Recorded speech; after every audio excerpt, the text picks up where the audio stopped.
Hello दोस्तों, मैं जिया सिंह आप लोगों को एक ऐसी दर्दनाक और रहस्यमय घटना के बारे में मैं बताने जा रही हूँ।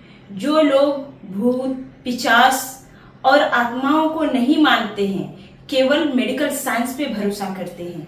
खासकर उन लोगों के लिए भूत, पिशाच, आत्माएं हैं, अभी भी हैं, लेकिन कुछ लोग नहीं मानते हैं। यही दर्दनाक घटना मैं आपको बताने जा रही हूँ। तो चलिए आप लोगों को लेके चलती हूँ। उत्तर प्रदेश के उन्नाव जिले के रसूलपुर गांव में एक भोला नाम का किसान अपने परिवार के साथ रहता था। उसके परिवार में बेटा रमेश, बेटी पिंकी, पत्नी देवकी। हाल ही में अपने बेटे रमेश की उन्होंने शादी किया था। बेटे रमेश की पत्नी सीमा पहली बार अपने ससुराल आई थी। तो फरवरी का महीना था, कड़ाके की ठंड पड़ रही थी। सुबह के लगभग 10 से 11 बज रहे होंगे। तभी भोला और देवकी खेतों में जाने की तैयारी कर रहे थे और रमेश कमरे से एक थैला लेकर निकलता है, जो कि बाजार जाने के लिए। देवकी बेटी पिंकी को कहती है कि बेटा दोपहर में हम नहीं आ पाएंगे, तो दोपहर का खाना खेतों पर भिजवा देना। तभी रमेश कहते हैं कि तब तक मैं बाजार से सामान लेकर आ जाता हूँ, तब तक खाना भी बन जाएगा और हम खाना पहुंचा देंगे दोपहर का। उनके जाते ही सीमा चली जाती है रसोई घर में रसोई बनाने के लिए। तभी वहां पे एक झाड़ू पड़ी हुई थी। बेटी पिंकी झाड़ू उठाती है और आंगन की साफ सफाई करने लगती है। तब तक अचानक से एक धम से कूदने की आवाज आती है। जैसे छपरा, गांव में छप्पर होते हैं, छपरा पर कोई कूदा। तभी पिंकी बहुत जोर से डर जाती है और भाभी सीमा दौड़कर पिंकी के पास आती है। सीमा आते ही देखती है पिंकी बहुत जोरों से डरी हुई है, बहुत ज्यादा घबराई हुई है और चीख रही थी।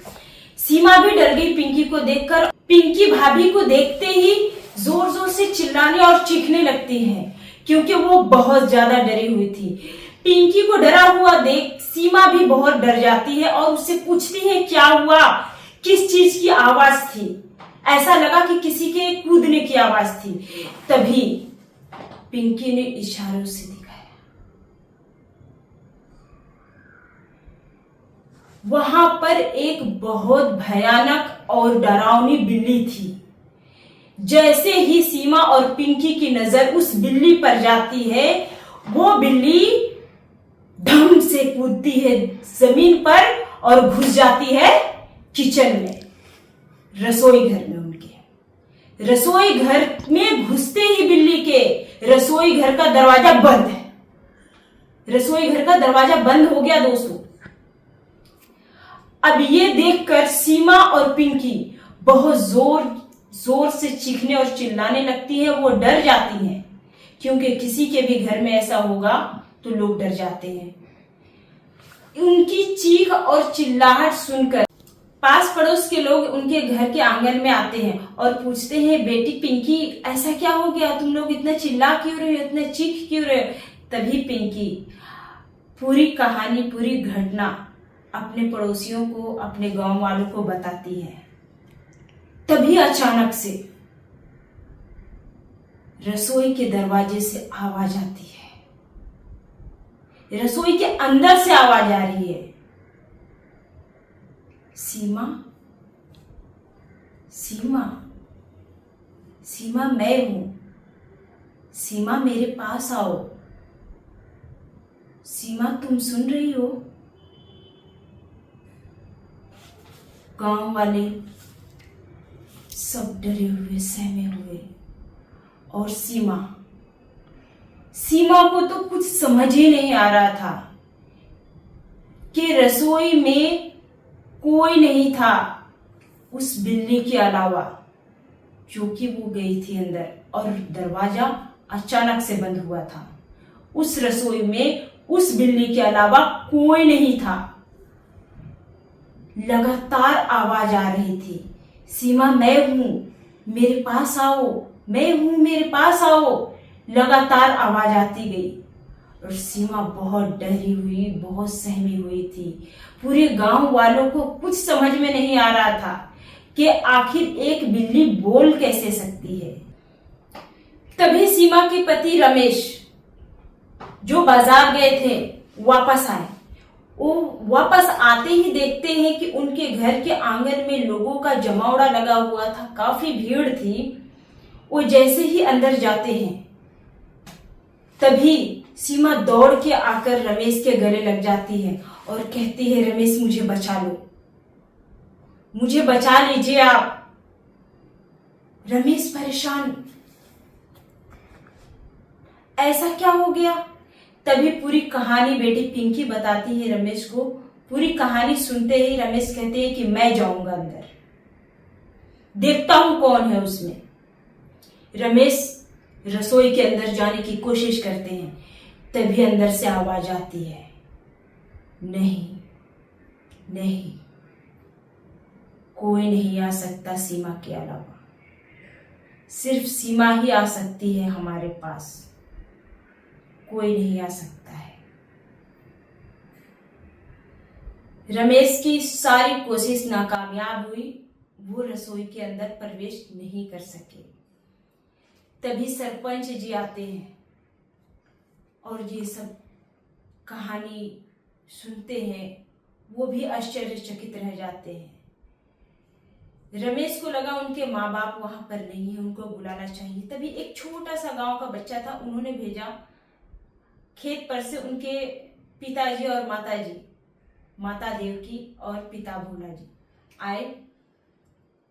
उनको आने के बाद बेटी पिंकी माँ के गले लगकर बहुत रोई, क्योंकि बहुत डरी और सहमी हुई थी।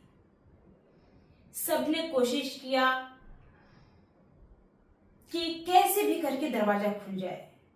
सरपंच जी और गांव के सारे लोग, रमेश, उनकी माता देवकी और पिता भोले जी, सारे लोगों ने सीमा को बहुत हिम्मत दिया और कहा कि अब ये दरवाजा हम लोगों से नहीं खुल रहा है, हमारी सारी कोशिश नाकामयाब जा रही है, तुम्हें जाना होगा, हिम्मत रखो, ये भूत प्रेत आत्मा कुछ नहीं होता है।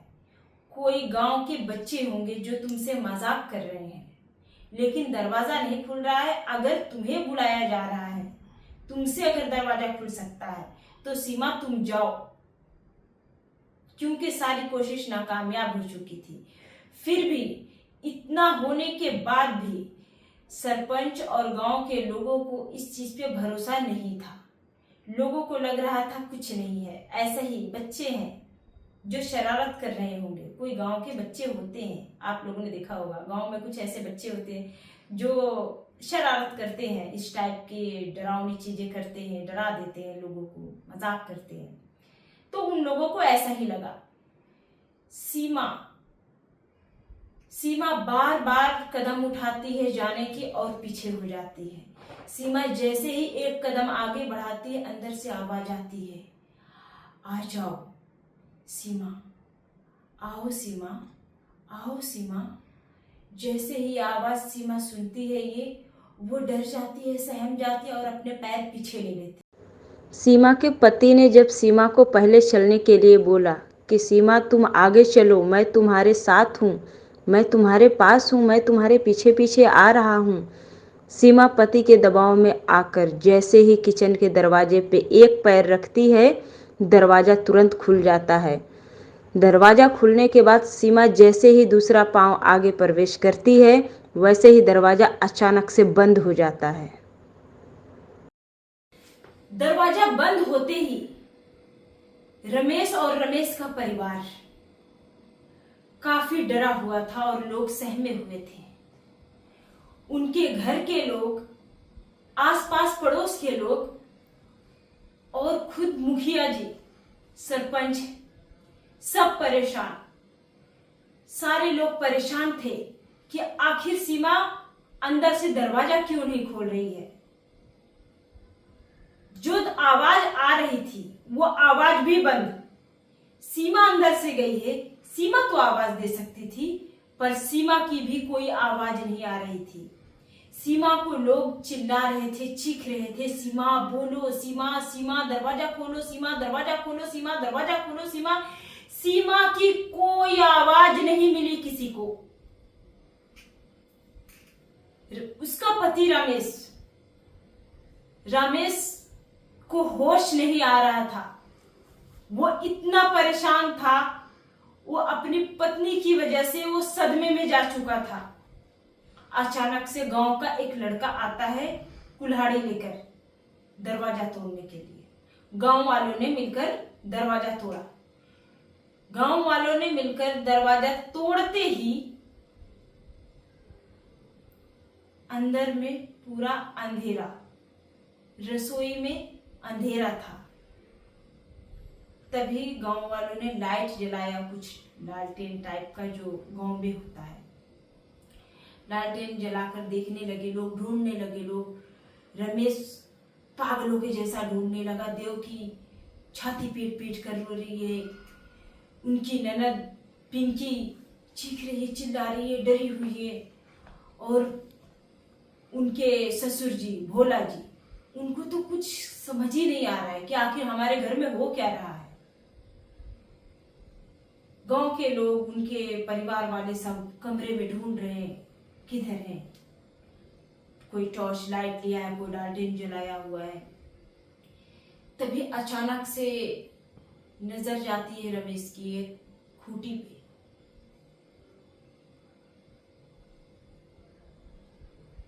खूंटी पे जिस कपड़े को